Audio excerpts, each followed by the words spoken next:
Buenos días, tenemos con nosotros Pablo Carrasco. ¿Qué tal, Pablo? Buenos días. ¿Qué tal, Santi? Perfecto, muy buenos días. Pues te cedo el micrófono, tú mismo te presentas para que todo el mundo del que no te conoce sepa quién eres y el micrófono es todo tuyo. Gracias, Pablo. Vale, perfecto. Bueno, pues me presento. Pues como he dicho, Santi, mi nombre es Pablo Carrasco Gómez. Soy gallego, soy de Pontevedra y ahora mismo estoy realizando una tesis en arqueología de campos de batalla de época napoleónica en la Universidad de Barcelona. Obviamente, esto me lleva a interesarme por el patrimonio arqueológico, en este caso de espacios, como son los campos de batalla. Y esto me ha ido llevando, a medida que ha ido pasando los años y he llevado a cabo prospecciones arqueológicas y he dirigido excavaciones, a darme cuenta de que fuera de los problemas que puede tener la materialidad arqueológica en el espacio en donde se encuentra, el mayor problema que tiene es el problema antrópico, es decir, las personas, ya que existe un grave problema de expolio arqueológico que lejos de estar, vamos a decir, terminando o que la gente se está como concienciando, todo lo contrario, es decir, más y más lugares arqueológicos se encuentran bajo riesgo de que la materialidad arqueológica desaparezca por completo y nunca más conozcamos qué había en ese lugar. Entonces, en el día de hoy, con esta presentación que he venido a llamar el expolio arqueológico, yacimientos arqueológicos y el caso de los campos de batalla, quiero no solo informar, sino concienciar sobre qué está pasando, eh, cuáles son las consecuencias de esta actividad y también incluso qué podemos hacer nosotros, es decir, como ciudadanos y en mi caso también como arqueólogo. Entonces, paso a un índice rápido y quiero con ello guiaros un poco en lo que va a ser esta presentación. Hablaremos obviamente del expolio a día de hoy, de los casos más recientes, de la legislación española. Tampoco quiero entrar en detalle con temas técnicos, pero creo que es importante al menos tener una base y también la legislación autonómica. En el caso mío, porque vivo en Barcelona, me centraré en la de Cataluña. Luego el arma del crimen, es decir, aquí hay un elemento que descubriréis, que es el detector de metales, que es clave en todo este expolio. También el tema de las autoridades, los medios, es decir, cómo se trata esto en los medios, creo que es importante también. Y esto nos va a llevar a entender que no se trata de un problema catalán, español, es un problema global, el expolio. Y luego quiero centrarme en la segunda parte de la presentación en los campos de batalla. Los campos de batalla tienen un problema y es que la legislación, es decir, que están en un limbo y esto hace que estén incluso más desprotegidos que un yacimiento arqueológico.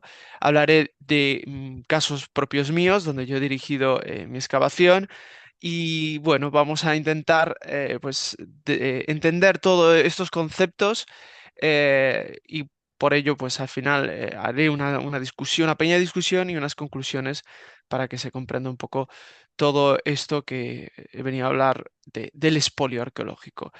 Y empiezo con algo que es un poco de cultura popular. Todos recordaréis seguro, en el año 2012 salió en las noticias el caso de la restauración fallida del Exeomo en Borja, en esta localidad. Y quiero hacer un paralelismo, y es que más lejos de que el expolio arqueológico cause el mismo daño que el Exeomo, ni de cerca. Es decir, el Exeomo, un poco para tener estas tres imágenes como un ejemplo, al menos, es decir, por mucho que la pintura se haya dañado irremediablemente, esto es así, al menos tenemos imágenes de cómo era originalmente y cómo era cuando la pintura estaba en mal estado. Con esto que quiero decir que al menos en este caso, por mucho que haya producido un daño patrimonial, al menos se mantiene, hay cierta constancia de cómo era previamente. En un expolio arqueológico, una vez se retira la materialidad arqueológica y se destruye el contexto arqueológico, ya en ese momento ya os puedo garantizar que sí que ya no podemos volver atrás. Es decir, aquí sí que el daño es irreparable. Y con esto quiero de alguna manera, de forma muy gráfica, incidir en la preocupación que tiene el expolio arqueológico y que es mucho más que lo que sería un ex homo, pues como visteis en este caso. Vamos allá. Primero de todo, justo cuando preparaba esta presentación a finales de noviembre, empezó a salir más y más casos de expolio arqueológico en los periódicos nacionales, estatales, vamos, es decir, en cualquier periódico que uno pueda coger entre sus manos o leer digitalmente, encontrará casos de expolio. Este es uno, como digo, muy reciente, un chico de 22 años que se fue a un yacimiento arqueológico catalogado con un detector de metales y causó daños por 12.000 euros. Es decir, estamos hablando de cosas muy graves, pero con el siguiente caso veréis que no es ni mucho menos una excepción. El de anterior era el 23 de noviembre, este es del día 30 de noviembre. Un matrimonio alemán que ha expoliado más de 1.400 ánforas, lámparas y espadas romanas de valor incalculable. O sea, aquí ni siquiera han podido dar un valor monetario al daño, al perjuicio que se ha causado sobre el patrimonio. Pero yendo un poco a la hemeroteca y revisando antiguas noticias de periódicos, salen más y más casos de expolio en Sevilla, en Cáceres, en Soria, y de alguna manera todo nos lleva un poco a lo mismo, es decir, un expolio que se produce con un detector de metales y que causa daño que no se puede cuantificar porque se desconoce, ¿no? Cuál era el contexto histórico, qué se ha sustraído, qué se ha recuperado, cómo. Es decir, aquí hay muchas preguntas que no se pueden responder una vez se produce el expolio. Y también quiero incidir en que no todos los hallazgos son debidos al expolio. Es decir, más lejos de algo que en ocasiones algunas asociaciones de detectoristas intentan hacer ver, existen los hallazgos fortuitos, pero hallazgos fortuitos reales. Es decir, creo que el más conocido es el del agricultor de Córdoba que encontró una leona íbera, en este caso, esta imagen que veis, esta estatua tan espectacular de hace más de 2.500 años. Fue un hallazgo fortuito. El hombre estaba labrando su campo y con la máquina pues arañó la estatua y de esa manera es como él se dio cuenta de que había algo de grandes dimensiones. Con esto decir que el daño, cuando es fortuito, cuando se hace de una manera totalmente inocente, ni mucho menos tiene ningún tipo de multa ni de nada que pueda llegar a preocupar a esa persona si lo hace, como digo, de manera inconsciente. Es más, los hallazgos fortuitos en España, bajo la legislación, están recompensados, es decir, se recompensa y por eso quería poner este tweet que para mí un poco me vino a ayudar porque fue no hace mucho también, en este caso esta cuenta de Guerra en la Universidad, de un arqueólogo de mucho prestigio en España, nos indicaba, nos recordaba que en la Ley 16 del año 1985, en el artículo 44, por un hallazgo arqueológico auténticamente fortuito, no es que no te multen, sino que te recompensan económicamente. Hay un premio metálico por la mitad del valor en transacción legal que se atribuye al objeto hallado. Por lo tanto, estos bulos de que encontrar de manera fortuita hallazgos te puede poner en problemas delante de la ley, no es así. Lo que te pone en problemas delante de la ley es cuando se hace un expolio activo, es decir, cuando tú, como sujeto, como ciudadano, te diriges a un yacimiento arqueológico pues con una herramienta tan potente como es un detector de metales. Y por ello, con todo esto, con todos estos ingredientes, obviamente existe una legislación y creo que es importante al menos repasar qué es lo que dice. Y la primera de todas la que tenemos es esta ley 16/1985, justo la que comentaba en ese pequeño tuit donde se indicaba el tema de que había eso, un premio metálico. Pues bien, aquí está, bien señalado, por el caso de que alguien tuviera algún tipo de duda. Y obviamente, si este hallazgo no es completamente fortuito, se privará al descubridor del derecho a premio. Y no solo eso, sino que la ley contempla sanciones para quien de manera pues activa y, vamos a decir, directa, y con ese objetivo de buscar material arqueológico sin una metodología correcta. Además de la legislación española, en España cada comunidad autónoma tiene una ley de patrimonio cultural. En este caso, en el de Cataluña, pues he querido primero, obviamente, lo que se considera un espacio de protección arqueológico, es decir, cuál sería la definición, pero además dejando claro que también queda, vamos a decir, bastante sencillo de entender qué son infracciones. Incluso aquí tampoco se especifica si son leves, graves o muy graves, ya que el daño puede ser diferente, ¿no? Es decir, en función de cómo o cuánto tiempo se ha producido ese expolio, ¿no? Pero lo que definitivamente no hay lugar a dudas es que cualquier realización de intervención arqueológica sin autorización del Departamento de Cultura se considera expolio arqueológico. Además de esta ley de patrimonio de cultural catalán, hay también un decreto donde se establece un reglamento de protección del patrimonio arqueológico y paleontológico.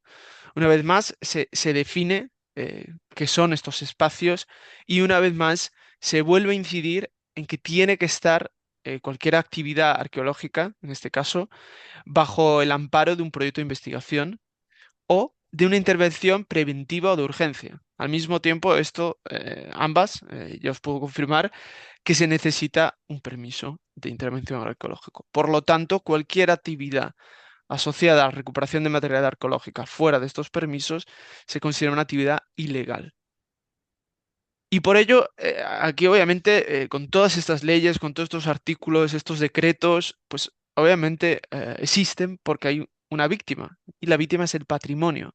Y el patrimonio no es solo los elementos, ¿no? Es decir, pues aquí he puesto en noticias también, pues un caso muy conocido como el de Zaragoza, estos cascos celtíberos. Aquí tenéis una imagen que, bueno, se pueden reconocer muchísimos elementos, algunos romanos, como esta lámpara de aceite, monedas, las campanas, cerámica, etcétera, etcétera, y más. Es decir, incluso aquí hay elementos prehistóricos, es decir, elementos de sílex, o es decir, al final los elementos metálicos son los que cuando el expoliador usa un detector de metales son los que sale más fácil, o al menos los que localiza de manera más sencilla, pero cuando se identifican elementos no metálicos es que esa persona ha estado de manera activa y continua excavando, expoliando sin ningún tipo de metodología, sin ningún tipo de control y sin ningún tipo de, al fin y al cabo, de esto no termina en un museo, ni siquiera termina en un trabajo en abierto, es decir, los trabajos de investigación se terminan o las memorias colgando para que cualquier ciudadano tenga acceso. Es decir, aquí hay una pérdida de información, como digo, irrecuperable. Y obviamente hay que hablar del arma del crimen. Y aquí también quiero puntualizar, porque yo como arqueólogo dentro de mis prospecciones arqueológicas uso el detector de metales, es decir, como toda herramienta se le pueden dar diferentes usos, pero es obvio que es una herramienta muy potente. Y aquí he puesto dos fotos, son dos fotos de materialidad arqueológica recuperada pues en una intervención a uno de estos expoliadores con los objetos que usaba para expoliar. Obviamente, pues el pico, el detector. Este elemento pequeñito verde es un detector de proximidad, se le conoce como un pinpointer. Y lo que me parece curioso de ambas fotos es el detector, el modelo de detector. Yo tengo este detector y os puedo asegurar que es un detector barato. Es un detector que ronda los 1.000 euros. Es decir, que quien se haya comprado ese detector de metales no es que tenga un interés lúdico por encontrar cosas. Por ejemplo, os pongo aquí otro ejemplo, ¿no? Un detector de 89 euros. Como veis, los precios son abismales. Es decir, hay una diferencia muy grande entre precios que uno puede encontrar en el mercado para esta herramienta y quien se compra un detector con 1.000 euros es porque tiene un interés más allá y probablemente, y aquí hay que también señalarlo, incluso esté haciendo una venta de esos elementos o de esa materialidad arqueológica. Pero quiero meterme con un caso más concreto en Cataluña.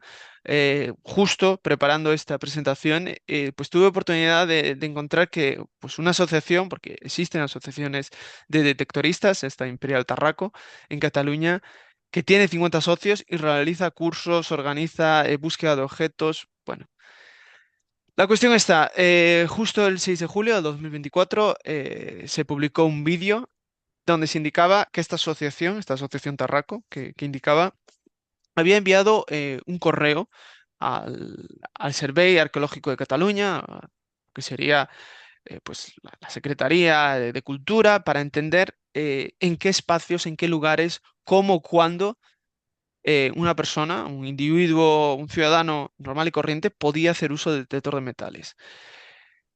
Y esa fue la respuesta. La respuesta es que prácticamente podemos decir de que el detector de metales como elemento, como herramienta, eh, no está o sea, no hay materia de autorización, es decir, cualquier persona puede comprarse un detector de metales. Sin embargo, si una persona está usando el detector de metales con el objetivo de expoliar un yacimiento arqueológico, el uso de esta herramienta se podría considerar un agravante. Obviamente, lo que comentaba, un detector de metales te da un gran poder, es decir, te da la posibilidad de llegar a una gran cantidad de materialidad arqueológica.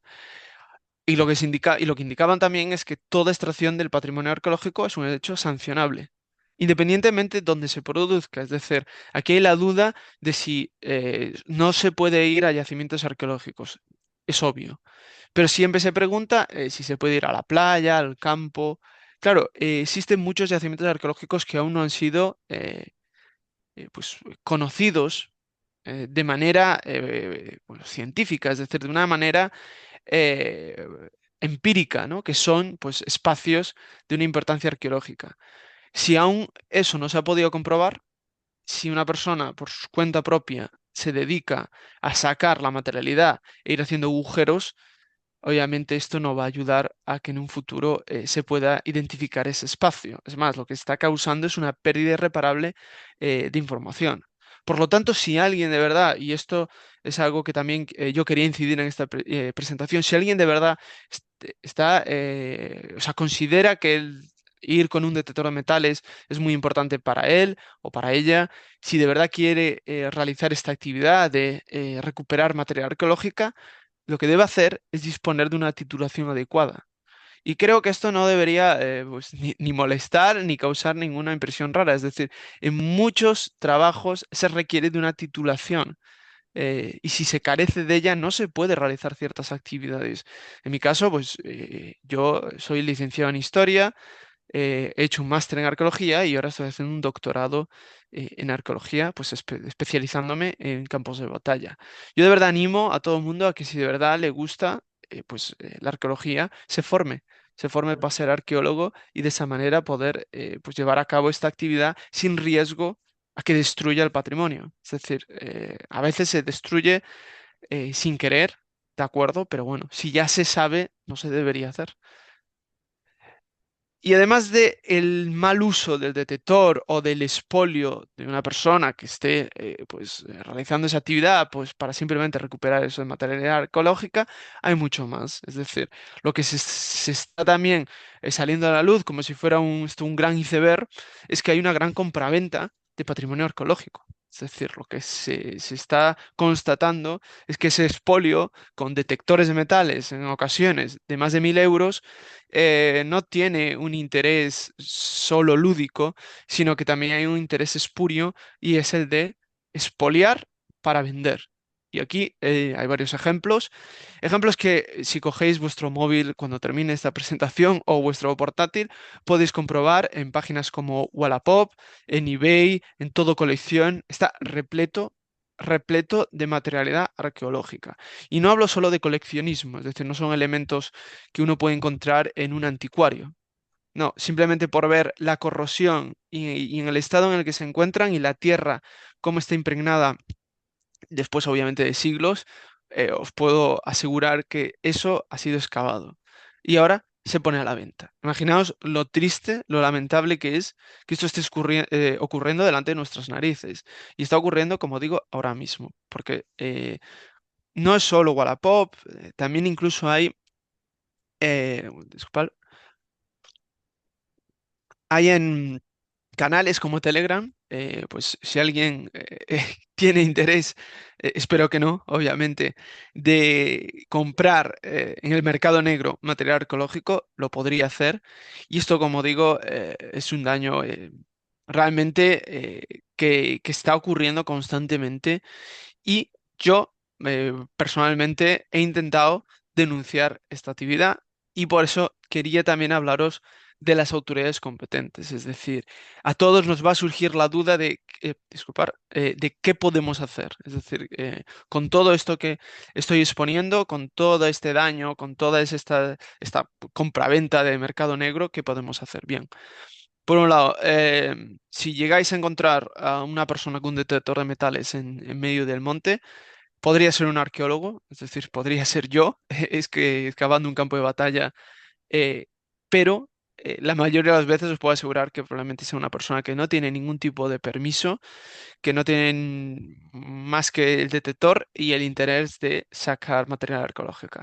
Si lo está haciendo por hobby o para la venta, obviamente eso no lo sabremos, pero en el caso de Cataluña habría que informar a los agentes rurales y que los agentes rurales, como ya han hecho conmigo, ya también os puedo adelantar que a mí me han venido agentes rurales a preguntarme qué estaba haciendo y yo pues lo que he hecho es sacar mi permiso del server de arqueología, mi permiso de propietarios, es decir, los propietarios me dieron permiso, y también el permiso del ayuntamiento.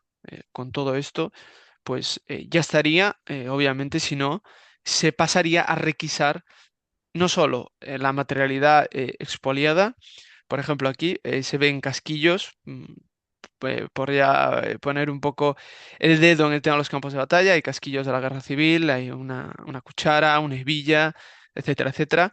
Además se requisa pues los elementos y esa arma del crimen, ¿no? En este caso, pues el pico y el detector. Además, también quiero comentar que yo intenté denunciar esa compraventa. Antes os enseñaba una imagen de Wallapop, pues yo vivo en Barcelona, como comentaba antes. Entonces observé que en Wallapop y aquí en Barcelona había individuos que se dedicaban a vender material expoliado de yacimientos arqueológicos. Pues yo fui con toda mi buena intención a la comisaría de los Mossos de Escuadra.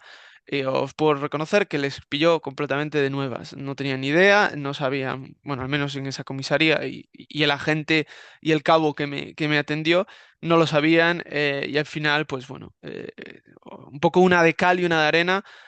Os diría que si veis eso, casos in situ de una persona con detector de metales, pues eso, agentes rurales, eh, pero a día de hoy creo que las autoridades no están sabiendo cómo gestionar que se esté vendiendo el patrimonio en webs, bueno, digitales. Sé que hay casos donde se han atrapado a estos expoliadores, es decir, a través de estas espacios digitales, es decir, como estas páginas web, pero por lo que veo muchos se les están escapando porque es algo continuado en el tiempo y yo cada semana, o bueno, cada semana no, pero cada mes entro para saber qué está pasando ahí y veo nuevos anuncios intentando vender material arqueológica.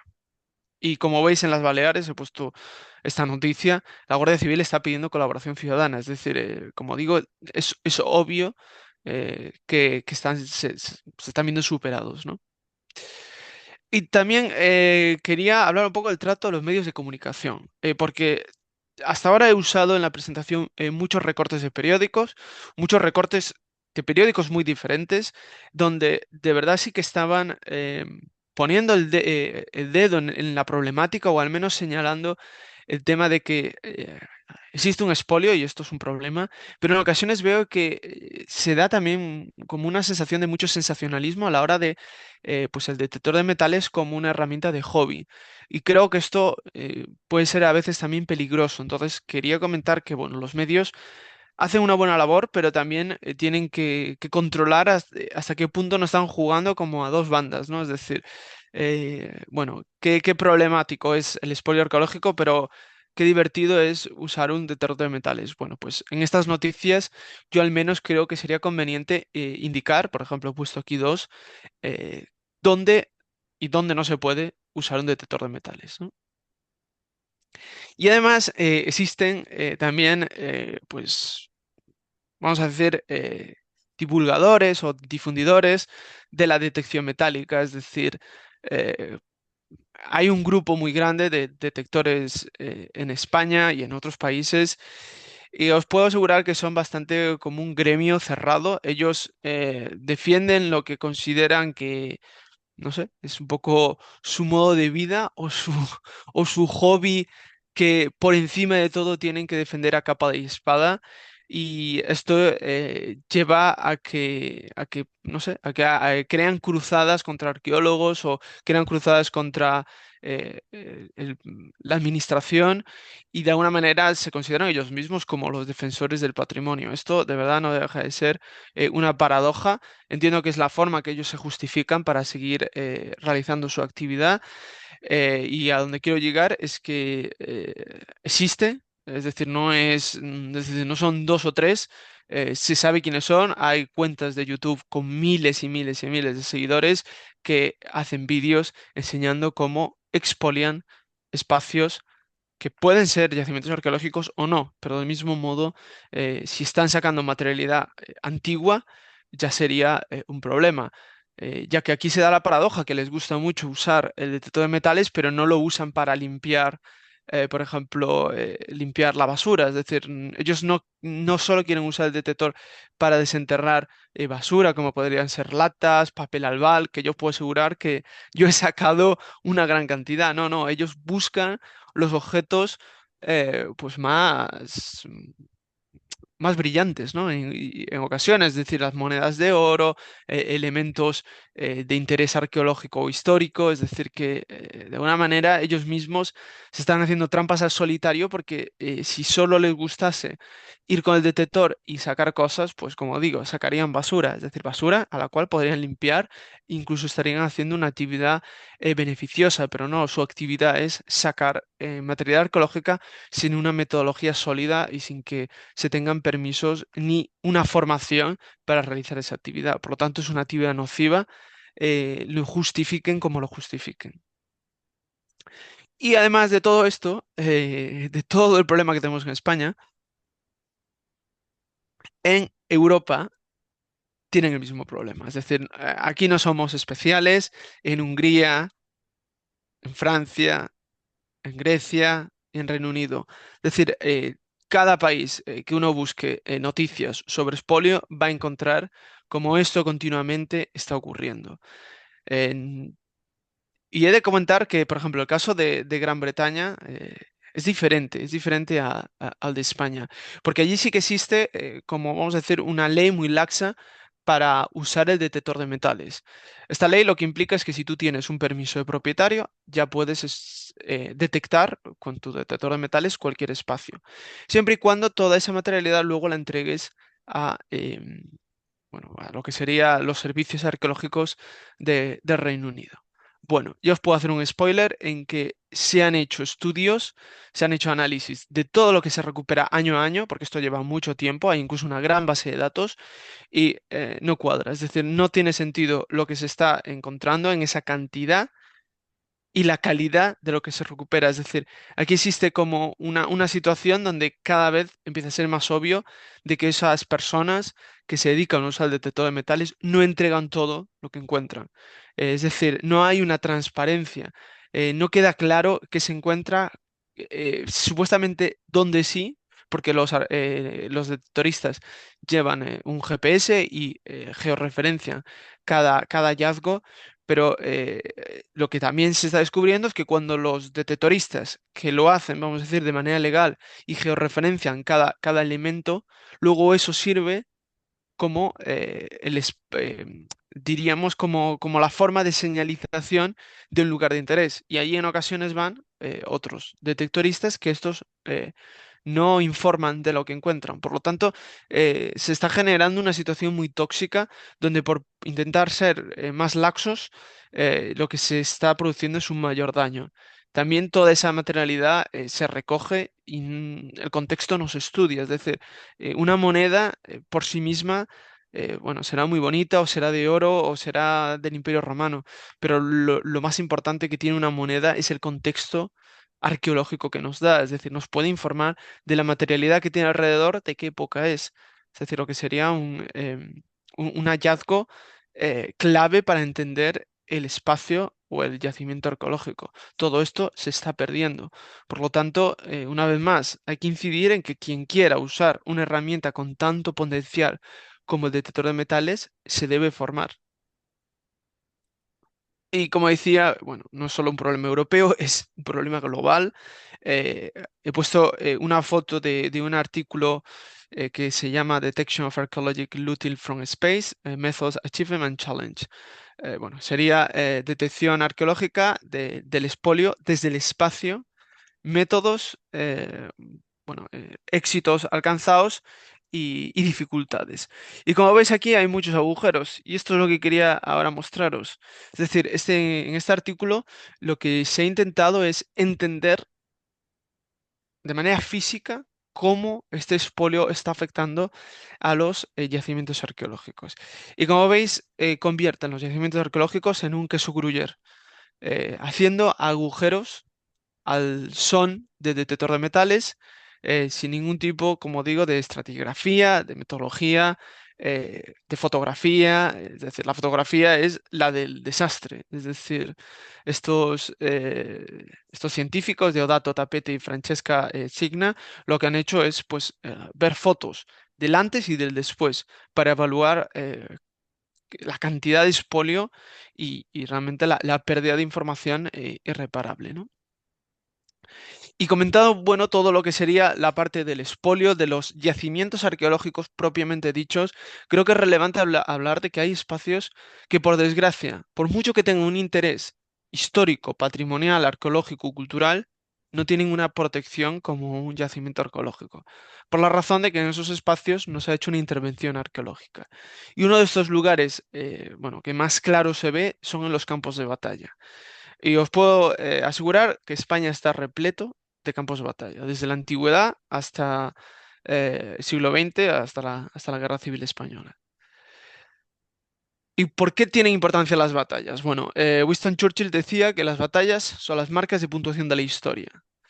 Es cierto que las batallas dentro de las narrativas y la historiografía siempre se ha visto como un elemento un poco de nacionalista, ¿no? Se ha buscado volver a ellas o recordarlas por un interés, pues vamos a decir, de pregonar la nación en cuestión o el estado o el país al que se asocia esa batalla, ya sea porque sea una gran victoria o incluso una derrota heroica. Pero más allá de todas estas narrativas un poco obsoletas, incluso yo pongo más allá del uso y abuso de estos espacios, los campos de batalla son espacios patrimoniales con gran potencial. Por un lado, incluso el tema de la memoria, ¿no? Entender qué implica el conflicto, entender cómo pues, la guerra lleva a lo que sería la máxima expresión de violencia, que es la batalla. Y por eso el arqueólogo Brown, a colación de lo que decía Winston Churchill, comentaba, si las batallas son las marcas de puntuación de la historia, los campos de batalla son las páginas en los que dichas marcas de puntuación han sido escritas en sangre. Es decir, al fin y al cabo lo que tenemos son, por así decirlo, la prueba de la violencia cultural, porque una batalla no deja de tener unas formas, una ideología, es decir, se combate de una manera porque quien lo está llevando a cabo, en este caso la sociedad del momento, la lleva a cabo de una manera. Por ejemplo, yo pongo aquí la foto del Arco del Triunfo, ¿no? De París, con varias batallas producidas en España, pues la época napoleónica, que es la que yo me estoy especializando, pues las batallas tienen una forma de combatir. Se combate de esa manera por una cuestión práctica, pero también por una cuestión ideológica o cultural. Por ello, todos estos lugares son espacios de memoria y si se pierden y si se expolian, pues obviamente vamos a perder para siempre estos lugares y la enseñanza que yo considero y que se mantiene en esos lugares, sobre todo cuando uno los visita, ¿no? Y para ello, pues se tienen que proteger para que la sociedad actual y la del futuro pues las pueda disfrutar y aprender de ellas.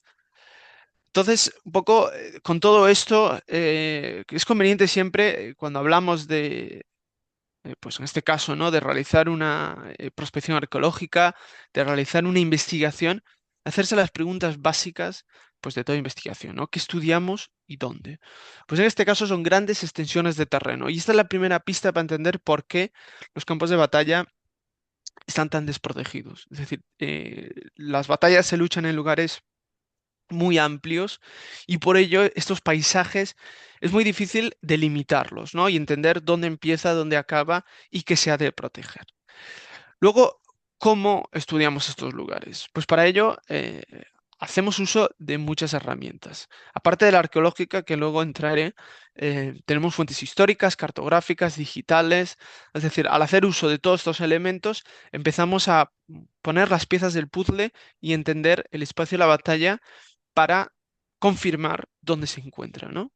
Y luego, ¿por qué lo hacemos? Es decir, pues lo he comentado antes, no me he adelantado, pero es que existe un patrimonio marginal, es decir, las batallas, los campos de batalla están en peligro y están en un olvido que da igual el régimen político del cual hablemos, aquí en España, incluso en muchos otros países, esto es una constante. Y esto lo que facilitaría, es decir, que estos lugares se protegieran como espacios de memoria, es también romper estos discursos románticos de la guerra. En ocasiones yo creo que subestimamos el poder violento de la guerra y esto creo que se hace porque, pues afortunadamente, en nuestro caso en España, hace mucho que no ocurre una guerra. Por lo tanto, eh, hay el peligro de subestimar estos enfrentamientos y de alguna manera consideramos que el proteger estos lugares facilitaría pues enseñar sobre las causas y las consecuencias de la guerra.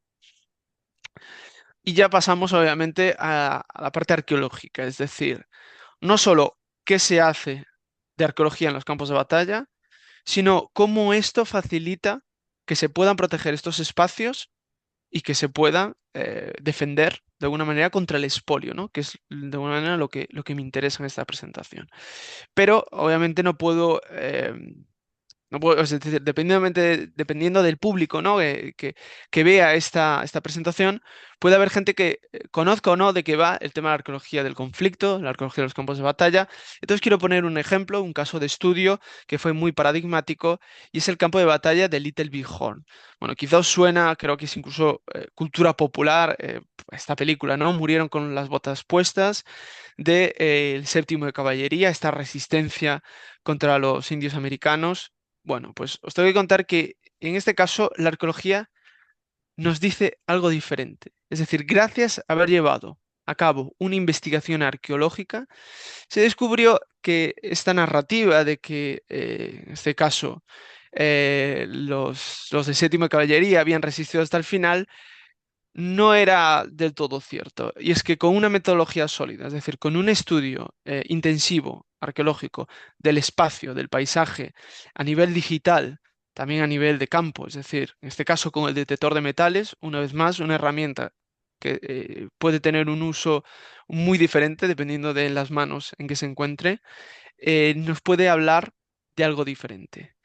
Y es que los hallazgos que se encontraron en la batalla de Little Bighorn indicaban que la dispersión material, es decir, todas esas balas, esos casquillos, no coincidía con una resistencia en la colina donde los hombres de Custer habían muerto con las botas puestas. Lo que indicaba este estudio arqueológico es que habían huido, habían escapado y se había convertido en un sálvese quien pueda. Por lo tanto, lo que tenemos aquí es el primer estudio arqueológico que rebate las teorías históricas sobre una batalla. Entonces, imaginaos si el campo de batalla del Little Big Horn hubiera sido expoliado. Esto se hubiera perdido por completo. Y es aquí donde quiero incidir en que los resultados obtenidos ayudan a la sociedad de muchas maneras. Es decir, una investigación arqueológica de una manera solvente abre un abanico de posibilidades una vez la excavación ha terminado.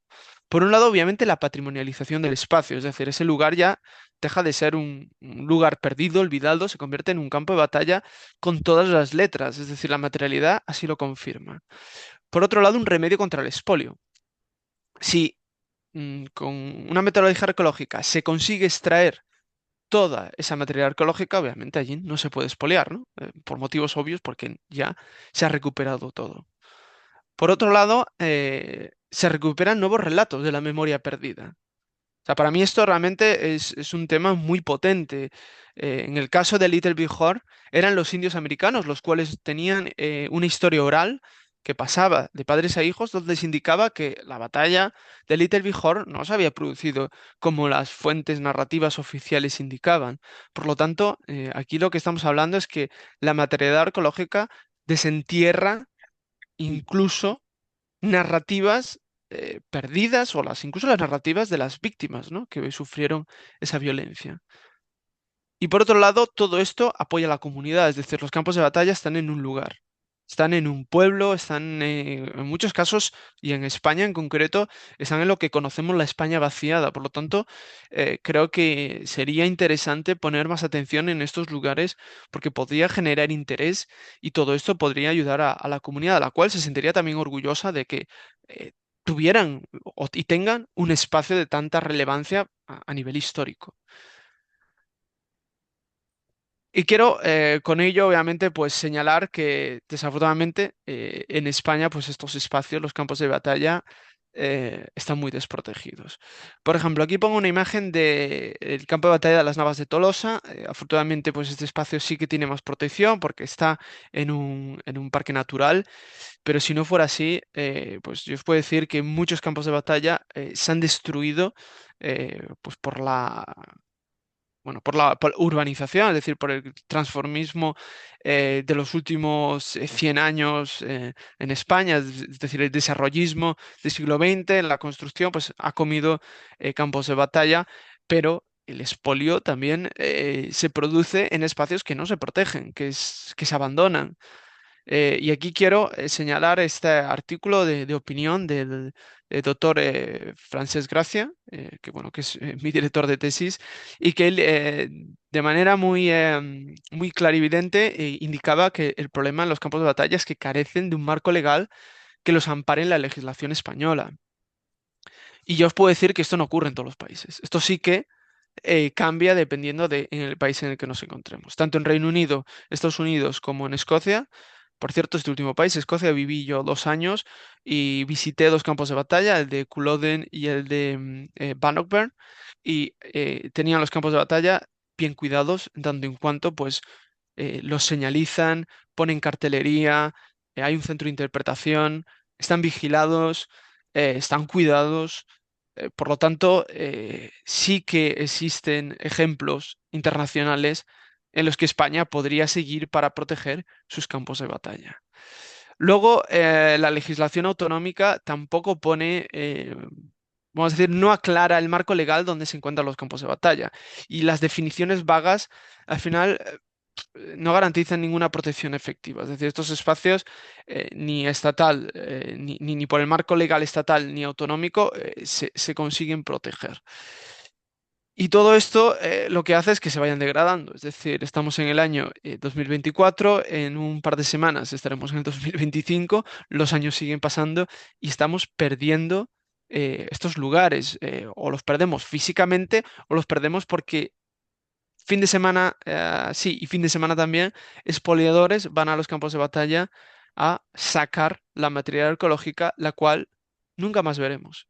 Esto ya os lo puedo garantizar.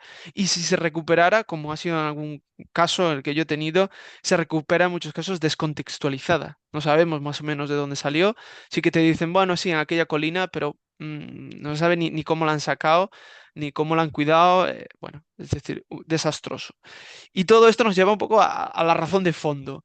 Y quizá no le extraña a nadie, pero según Frances Gracia, ¿cuáles son las razones para que no se lleve a cabo una protección preventiva integrada de los campos de batalla?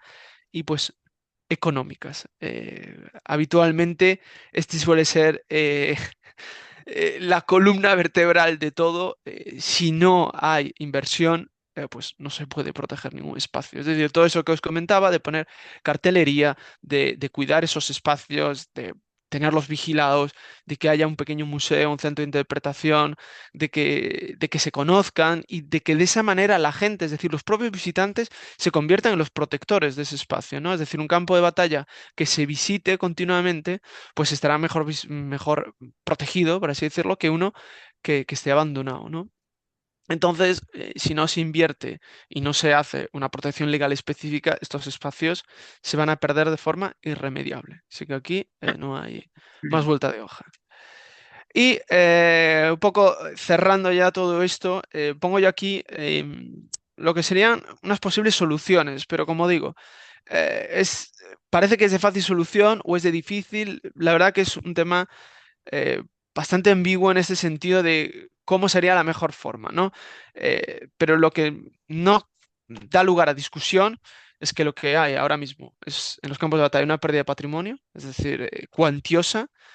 eh, la importancia histórica de estos lugares arqueológica merecería más protección y no ocurre así. Es decir, son eventos históricos únicos e irrepetibles e incluso una batalla se da en unas pocas horas y deja una materialidad arqueológica brutal. Es decir, para que algo de tan poco impacto en el tiempo deje tanto impacto en alimentos arqueológicos, eso habría que repensar la importancia de estos lugares. Hay referencias internacionales, es decir, no sería difícil copiar o intentar pues seguir alguna de estas legislaciones y al fin y al cabo de lo que estamos hablando es de preservar estos lugares para las próximas generaciones. No podemos pensar de manera cortoplacista, vale, se protege, pero ¿se protege para quién? Bueno, pues que se proteja para siempre, ¿no? Es decir, para las generaciones futuras. Todo esto, como digo, serían cosas que las administraciones deberían realizar. Obviamente yo aquí no tengo ningún poder. Entonces, a mí no me gusta quedarme con esto, es decir, con eh, indicaciones o consejos que yo puedo dar, pero que realmente parece que no llegan, ¿no? O al menos yo pues así lo expongo. Pero lo que quiero indicar es que a través de excavar sí que podemos empezar a proteger estos espacios. Y aquí sí que yo entro como arqueólogo. Y por ello realicé una excavación arqueológica el año pasado, en el año 2023, en Ordal, en Subirats, muy cerquita de Barcelona, y es un campo de batalla de época napoleónica, un campo de batalla que se conocía en las fuentes históricas, tampoco es súper conocido, es del año 1813, pero nunca se había realizado una prospección arqueológica. Bueno, pues yo tuve la suerte de recuperar muchísima materialidad. Aquí os pongo un mapa de calor donde podéis ver pues los puntos donde mayor concentración encontré de material arqueológica. Para ello usé el detector de metales, por cierto, es el mismo que se veía antes en las fotos de los expoliadores. Y usé una metodología, tampoco quiero extenderme, pero es una metodología que se usó en Little Bighorn, que es a través de georreferenciar, de tener unos tracks, unos puntos, individualizar cada hallazgo, limpiarlo, clasificarlo, hacer una base de datos y luego todo esto entregarlo al Servei Arqueológico de Cataluña. Es decir, todo esto se genera una memoria de excavación, todo esto está en abierto y luego cuando yo escriba artículos sobre este campo de batalla y sobre esta batalla, lo haré en abierto. Es decir, no van a ser artículos que uno tenga que comprarse un libro, no, están en abierto. Y esto creo que también es el valor de la arqueología, es decir, de hacer ciencia, ciencia en abierto. Y también, bueno, como veis aquí, pues un poco para que sepáis que era toda esa fuente de calor, pues aquí están todos los materiales, balas de plomo, botones, hebillas, anillos, partes de armas, monedas, clavos, cerámica, es decir, al fin y al cabo nosotros recuperamos todo, todo lo que pueda tener, lo que pueda ser susceptible de ser arqueológico, nosotros lo recuperamos. Y yo os puedo garantizar que un expoliador esto no lo haría. Es decir, cogería solo, vamos a decirlo así de claro, lo bonito.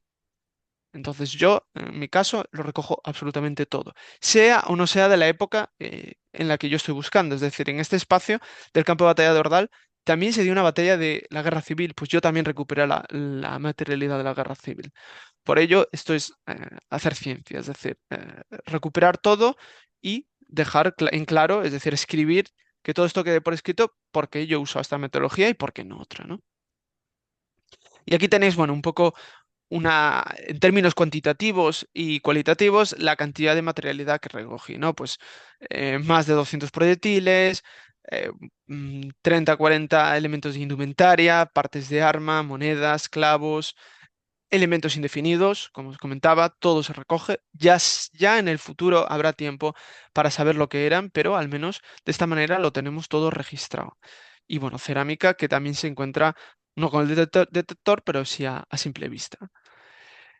Y este espacio, el campo de batalla de Ordal, de Subirats, a día de hoy sigue habiendo allí un pequeño monumento que lo recuerda. Está la cruz, que es una reconstrucción, pero bueno, el puerto de Ordal se reconoce por su cruz, cruz que la original estaba cuando se dio la batalla.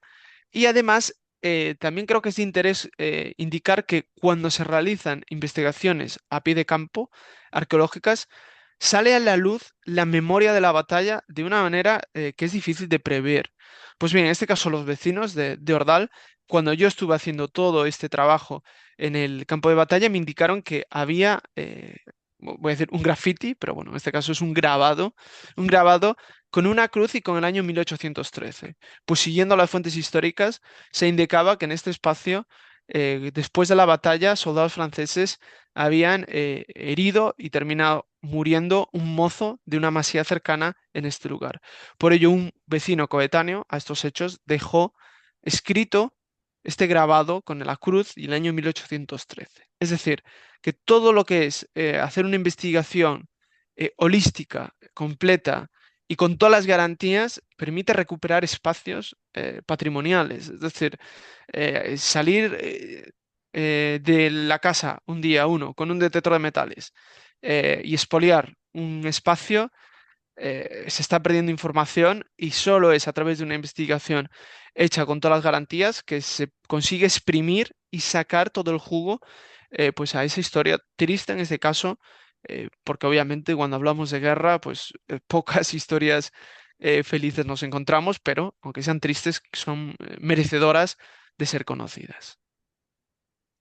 Y ya dicho todo esto, y obviamente yo hoy estoy aquí, estoy divulgando sobre el tema del problema del expolio, de la arqueología, y creo que también es importante que la gente que estamos dentro de la academia salgamos de nuestra torre de cristal y nos acerquemos también al público pues, general, a la gente, ¿no? A la sociedad, que en muchos casos también es la que financia las excavaciones. Y creo que qué mínimo que divulgar y que haya un retorno a la sociedad. Bueno, pues yo de manera individual, pues tengo una cuenta de Twitter, también en Blue Sky, donde hablo, hago hilos sobre estos temas y también de manera reciente he iniciado un proyecto con un compañero, Gorka Martín, de un podcast que se llama Workology. Y bueno, el nombre es bastante obvio, hablamos de arqueología y de arqueología del conflicto, ¿no? De la guerra. Y bueno, si tenéis interés, pues bueno, está en iVoox y en Spotify. Y también dejo aquí mi punto de contacto, el que sería mi correo electrónico, si alguien está interesado en el tema del cablao, si tiene preguntas, si tiene dudas, si le apetece entender más sobre este tema, pues yo estoy abierto y podéis contactarme sin ningún problema. Y Pablo, sí, no, siempre pensaba que ya acababas. La conferencia es extraordinaria, ¿eh? O sea, vamos. vale, gracias, Santi. Nada Muchas más, gracias. sabes que lo que pretendíamos con esta conferencia precisamente es poner nuestro granito de arena Claro, en difundir, en divulgar, ¿no? Porque creo que es un tema importantísimo, ¿no? El sí. expolio arqueológico. Sí, sí, sí, sí. Como digo, es un peligro, pero en ciernes. Y no es algo que. Es decir, ahora mismo, en algún lugar de España, hay un expoliador sacando una información que se va a perder no para nosotros, sino para las generaciones futuras. Es decir, y al fin y al cabo nosotros, si nos gusta disfrutar del patrimonio, es decir, a quien no le gusta visitar un castillo, visitar un yacimiento arqueológico romano, ver unas murallas impresionantes, es decir, todo eso es materialidad, es decir, es muy grande, ¿no? Es obviamente difícil, ¿no? que desaparezca, pero hay otros elementos más pequeños que siguen teniendo un gran valor y, como digo, los están sustrayendo y esto es un problema. Y nada, sí, con esta diapositiva ya terminaba. Quería hacer un pequeño resumen con unas conclusiones, un poco todo lo que hemos estado hablando, el expolio, que cómo está en auge, el arma del crimen, el detector de metales, cómo es un patrimonio en riesgo, es decir, el patrimonio es de todos. Entonces, aquí lo que está ocurriendo es que hay gente que se está haciendo museos personales en su casa que ya os puedo decir que seguro que en muchos casos en unos añitos eso termina a la basura. Como todo coleccionismo llega a un punto en que aburre y quizá Eso dicen, oye, ¿qué hace toda esta basura aquí? Pss, se va a la basura. Luego hay un mercado negro, otro problema gigantesco. Hay una responsabilidad también de los medios y de las autoridades, cómo atajan este problema, ¿no? También de la arqueología, también quiero dejarlo claro, es decir, no quiero aquí también tirar balones fuera, es decir, creo que hay que excavar campos de batalla y creo que ahí estamos llegando tarde. Yo intento obviamente poner mi grano de arena, pero creo que ahí podríamos hacer más desde la arqueología. Luego la legislación española, es decir, hemos hablado de los puntos que están cubiertos, pero por ejemplo, para el caso en concreto de los campos de batalla, hay mucho por hacer para proteger estos espacios. Y luego, bueno, un poco todo el tema de la arqueología del conflicto, cuál es el potencial, cómo se pone en valor estos espacios a través de la arqueología. Y quiero ya poner unos puntitos porque, como os decía al principio, no quiero que todo esto queden en palabras vacías, es decir, como una persona, como un ciudadano, eh, con todos los derechos y todos los deberes, ¿qué puedo hacer? Pues bueno, antes lo avanzaba, yo creo que si se ve a alguien con detector de metales, habría que denunciar a esa persona o al menos aproximarse a ella y preguntarle si tiene un permiso. Luego, evitar el coleccionismo, es decir, si no se sabe la fuente de dónde viene esa materialidad, evitar generar que aquí haya una oferta y una demanda, ¿no? De compra de material arqueológico. Luego, reportar los hallazgos a las autoridades locales. Hallazgos obviamente fortuitos. Es obvio, ¿no? Es decir, si una persona se va al monte con un detector de metales y luego reporta los hallazgos, bueno, vamos a ver, no debería estar haciendo eso. Estoy hablando de hallazgos fortuitos. Y también colaborar con los arqueólogos. E incluso aquí también me gustaría apuntalar que yo en algunas excavaciones arqueológicas que yo he dirigido he colaborado con algún ex expoliador, al menos así me lo han indicado.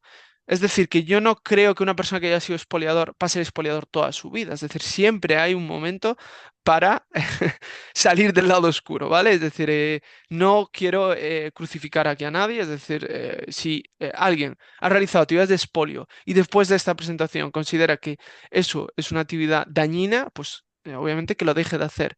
Y si sigue queriendo, eh, vamos a decir, tener una presencia activa en campo con su detector de metales, pues que colabore con algún arqueólogo. Y por eso yo dejaba abierta mi correo, si alguien quiere contactarme. Como digo, yo he llegado a integrar en mi equipo de arqueólogos alguna persona que en el pasado fue detectorista con ese objetivo de intentar pues reconducir un poco que esas personas no realicen esas actividades ilegales. Y para finalizar, proteger el patrimonio. Y esto sí que es algo genérico que cada uno, pues dependiendo de dónde viva, que lo intente poner en práctica. Es decir, al final el patrimonio es de todos y no solo se debe proteger para nosotros, sino para las generaciones futuras. Y con esto sí, dejo aquí una larga lista de bibliografía. Una vez más, si alguien tiene interés en este tema, quiere algún libro o algún artículo, pues puede contactarme y no mucho más. Doy las gracias a Santi por invitarme y espero que la charla haya sido de interés. Gracias, Pablo. Hasta Un luego. placer. Hasta luego.